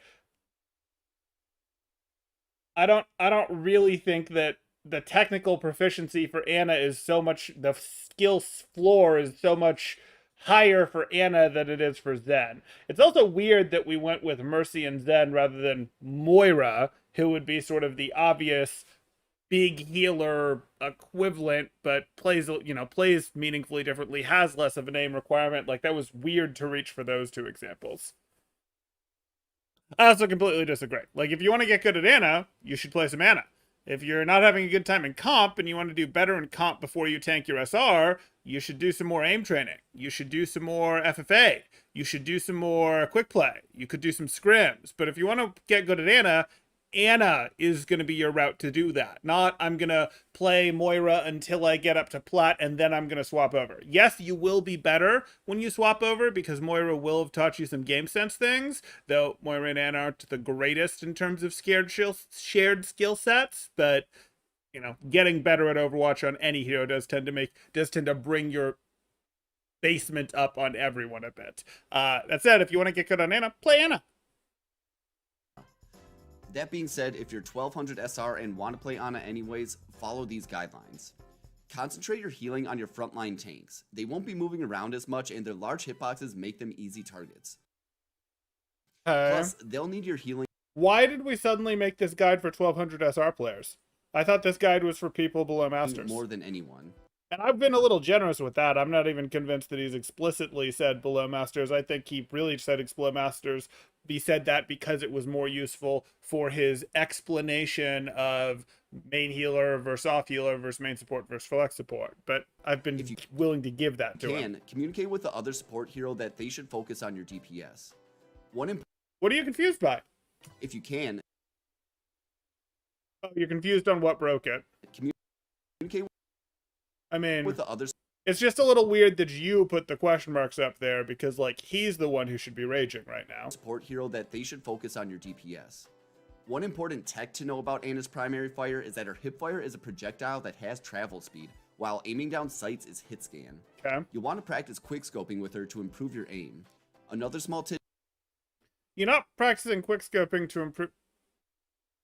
Quickscoping is useful because there's times when you want to keep moving while you're aiming, but okay. While aiming down sights, Ana will hit anything inside the triangle around her reticle. Your sleep dart and anti-grenade are... What? Ana will hit anything inside the triangle around her reticle. Small tidbit, while aiming down sights, Ana will hit anything inside the triangle around her reticle. That's not true. Your sleep dart and anti-grenade are made to over enemy tanks. Try to hit them with the sleep dart when they're Your sleep dart is pretty good for defending you against flankers. It doesn't have to be used on tanks. shield is down, and if you land it, immediately splash an anti-grenade on them. No? Landing asleep does not mean immediately throw an anti. Then everyone knows you're empty. Sometimes it's going to be right to send an anti after you've slept someone, but that's a big investment to spend both of your abilities, like land sleep, instantly anti. It's definitely more situational than that. And it's screaming to the Doomfists and the Tracers and the Genjis of the world of, oh, it's time to dive Ana. They won't have a good time, and will at least be forced to back up.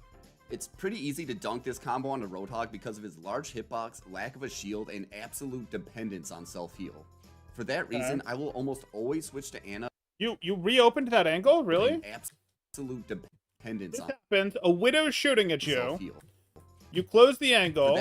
You reopen the angle on the Widow. Why would you reopen the angle? They don't need your help. If you were reopening this angle, you were only going to reopen this angle on the Bastion to sleep him. You were not going to reopen this to heal here into the Widow's sight line, into the Widow's sight line that's crossfired with the Bastion sight line. Like, what are you doing? For that reason, I will almost always switch to Ana if the enemy is running a Roadhog. It's one of the hardest counters in the game. Try to avoid using Yeah, Ana is good into your Roadhog. grenade to self-heal or panic heal allies unless it's absolutely necessary. Sure. It's much more powerful when used to negate enemy healing. In an ideal scenario, it will hit both an ally and an enemy. Or multiple enemies. Ana's ultimate ability is really dynamic and requires a good amount of game sense to utilize fully. Most often, you want to use it on a main tank like Reinhardt or Winston that has either gotten themselves into trouble or needs a little extra convincing to start a fight. No, we don't use Nano to convince people to start fights. We use Nano on people who have already started fights. I promise. I promise. As soon as you Nano them, you might convince them to start moving forward, but the enemies will be just as convinced to start moving backwards. You need the momentum to already be forward when you Nano. You really do. You can also use it to combo with another ally ult, like Sure. Genji's Dragon Blade, Soldier's Tactical Visor, or Reaper's Death Blossom. A small percentage of the time, you can use it solely to keep an ally alive, regardless of the damage boost, but this is going to be a game sense play that probably won't develop until you've played a lot of Overwatch. No, you're not just using it to keep them alive. You're using it when someone's gotten in their face or when the ally has a aggressive angle. So like a Winston jumped on your Hanzo and you Nano your Hanzo, or a Winston jumped on your Zen and you Nano the Zen. Hanzo isn't stuck there with the Winston anymore. Winston is stuck there with the Hanzo at that point. Like there's more going on there. I personally like playing with the confirmed nano target option on to help avoid nano boost I don't personally recommend that, but teach their the own. wrong hero, but this also provides another small advantage. Putting a nano target on someone allows them to break your sight lines for about a second. It also means you will be slower to get the nano off when you're trying to hit those reaction nanos to save people's lives. And a nano that saves someone's life, by the way, an ult that gets an elimination in an even fight is generally an ult that was worth it. By that same token, an ult that prevents someone from getting eliminated is generally worth it in an even fight. I don't want to lose someone to While that. still giving you the option to nano them. I don't find the confirmed nano target that inconvenient because when I'm confident I'm going to hit my nano target, I just double click my ultimate button. I like to pick Ana when I have a good nano target. This usually means a Reinhardt or Winston, but Genji, Reaper, Soldier, and hell, even Brigitta make for good targets to combo your ult with. I tend to pick Ana more often on attack since her kit creates more openings when pushing into a defensive front. There is no, don't do that. Attack versus defense is dynamic in Overwatch. I don't care that this is the attacking round for your team. I don't care that this is the attacking round for your team. Like, you're pushing into enemies with control right now, sure, but like, you're eventually going to be in a situation where they're pushing back into you. If you win a team fight, you should be pushing ahead, setting up ahead of the cart as a team, not necessarily as Anna, and then the opponents are attacking into you, even though you're on the attack round. Like, Overwatch is more dynamic than that, and there's really not a ton to be said for this hero is better on attack, this hero is better on defense, especially after the builder reworks. But I'll switch over to Baptiste on defense because I think his kit is more defense oriented and provides similar or better healing at choke points. Nope. Okay, I ran out of time. They're fine. They're similar healing. That part's not wrong. But this, like, BAP for defense, Anna for attack is just wrong. Get over that immediately. And need to wrap this up. To summarize, support characters are just as big of playmakers as any other character on this roster, and you need to look to maximize value from each support's kit when you're There's a shield, dude. Playing them. There's definitely a shield. Instead of just passively healing. Have a clear idea of how your pick synergizes with your team or counters the enemy team, and you'll find yourself having way more... No. Synergizing with your team, fine. But let's not get into this, like, oh, counter the other team thing. Like, nah, as a support, you're really probably more interested in what synergizes with your team. Yes, you can make some exceptions for, like, hey, I want to be on Anna to deal with Roadhog, but mostly do what supports or enables your team well. Don't try to play this, oh, Overwatch is a game of counters thing. It's mostly not. More fun and having a bigger impact on the game than you did when you were just a heal bot. If you have any questions, please drop them in the comments. Or if you like the content and want to help me out, drop... Okay, so that's the end of his guide, and that's fine. I'm a bit disappointed. I mean, he's a 3,000 subscriber channel, so I wasn't expecting it to be amazing. My stuff is, and I, am a small-time channel, but that's fine. That's fine.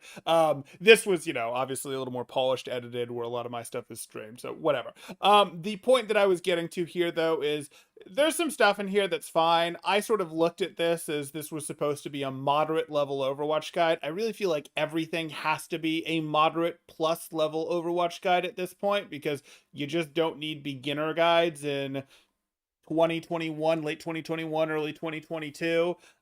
You don't need to. And if you are, you're going to start with the abilities, and we didn't start with the abilities for each hero. So no, I don't really like the format of we're going to cover the abilities, but we're going to cover the abilities for each hero in the second half of our talking about the hero. That's the wrong way to do it. You build off of the abilities into the more advanced stuff if you're going to do that.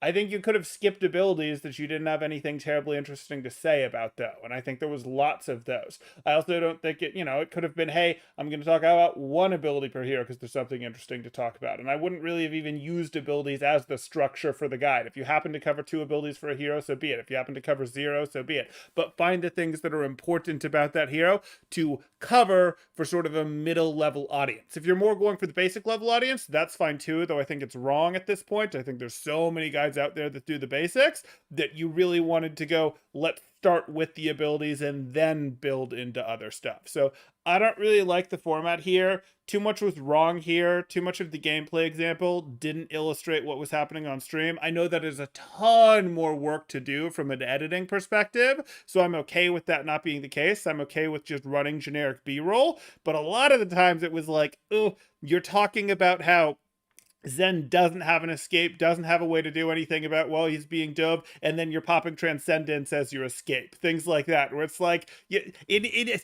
I don't need B-roll to line up because that is so much work and really doesn't increase the quality that much. For some things it is quite nice, but that some of those things just hurt a little to look at. But overall, I mean, no, I'm definitely not calling this a 10 out of 10 or anything. It's not the worst thing that I've seen or anything. But this would get a pretty middling rank from me. Like, this would get, like, 5 out of 10 type territory. That's probably about where we'd put this. Certainly not the worst thing in the world, and I am a harsh grader, and I recognize that I'm a harsh grader. Don't think I give out very many 10 out of 10s or 9 out of 10s, so, a more standard reviewer would probably be like, oh, this is a 7 out of 10, but that's what my 5 is, effectively, because I actually use the whole grading spectrum there. So, if people have questions, throw them up in chat now. I'll go ahead and catch up on chat in just a second as I wrap up my thoughts here. I think too many of the heroes had stuff that was wrong. That Lucio was especially painful. We really didn't talk about wall riding at all. I don't like the turn we took with Anna. Like, for some reason, they're 1200 SR Annas now. Dump both of your abilities just really doesn't work for me.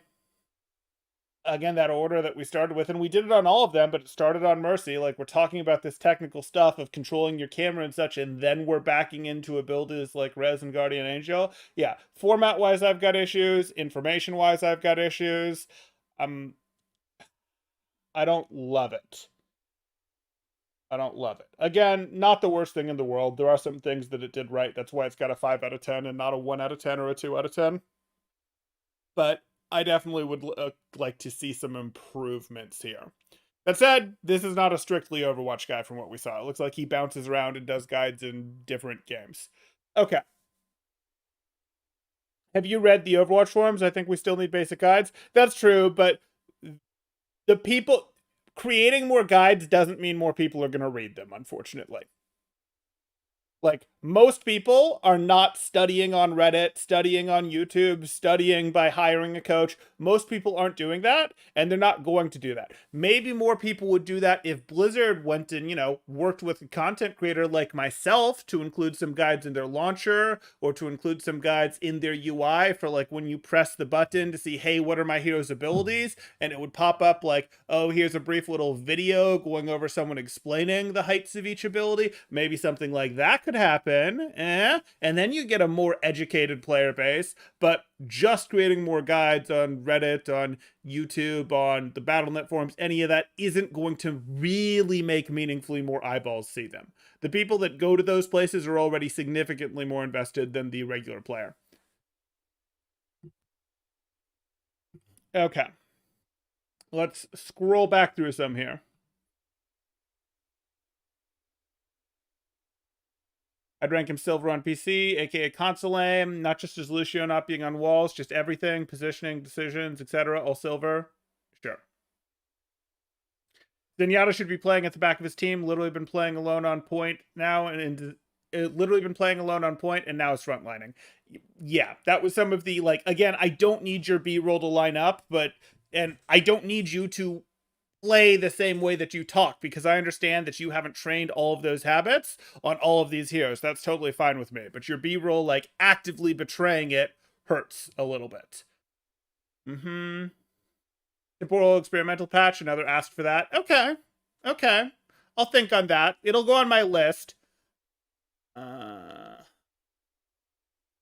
Okay. Temporal reviewing the guide, blah reviewing the gameplay in the background. There we go.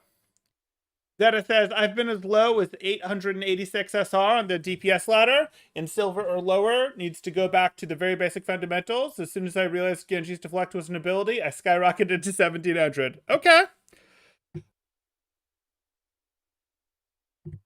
I think that's fair, Zeta. I think that's fair that there's still lots of people who need the basics, but I think those people already found them type thing. Like, I don't think you're reaching a new audience. I think it's very hard to publish a guide that is the basics and reach a new audience at this point in the lifespan. Like, those guides are there. And you can say, oh, well, advanced and intermediate guides are there too. Well, A, some of the advanced guides are not at all advanced by the comparison of what we have today. And also, intermediate is where a lot larger portion of the player base is, just based on how bell curves work. But I hear you. Okay.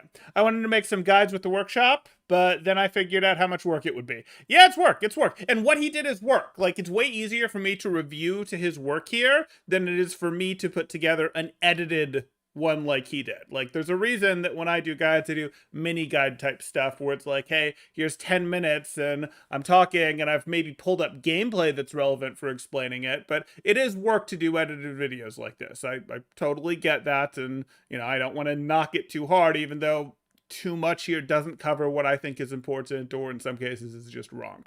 But I think that's going to do it. If you guys have enjoyed the content, please do drop a like. If you're not already subscribed, consider doing so. I really do appreciate getting subscriptions there, growing the channel, seeing if we can reach a bigger audience to make more people understand this game better. We can try. We can try. We might be pushing a boulder uphill, but we can try. Or if you want to see when I go live, know what we're covering, be it Overwatch, be it reviewing someone's guide, be it putting out our own guide, be it reviewing what's going on in Collegiate, in Owl, reacting to patch notes, any of that sort of stuff, or covering other games entirely, giving life advice, be it financial, dating, school, whatever, you can see what topic we're covering and if it's interesting to you by joining the Discord in the description below. Okay. That's going to do it for now. I'll see you guys in the next one. Thanks.